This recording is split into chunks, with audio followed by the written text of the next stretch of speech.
Umaw gani, ang akong hangyo kung matuod ka, ipakita ang imong naong para magkinita ay ta. Bisan sa cellphone lang. Naka-live tayo.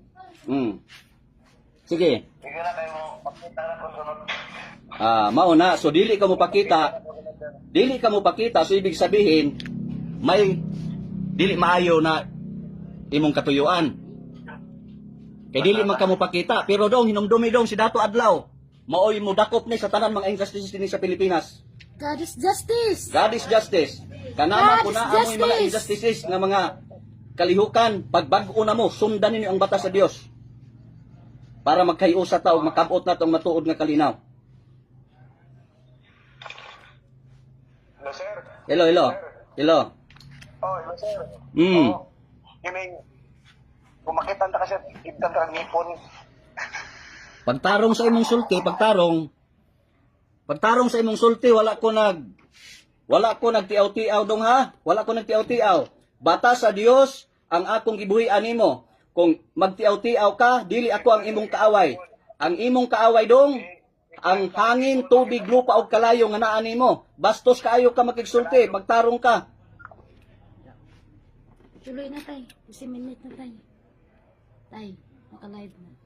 Sumao ni mga kaigsuunan nga kinahanglan magmatatang tanan, no? Kay ni ana ang matuod nga hustisya, daghan kaayo ang magapabuang-buang. God is justice. Oh, subo sa magmatatang tanan, wala tay lain sundon o paminawan man.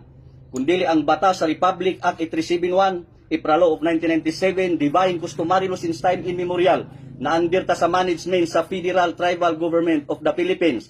Para wala tay problema, comply ta sa legality under sa management sa Federal Tribal Government of the Philippines sa rightful owner sa ancestralan. Kay niya kita sa ancestralan.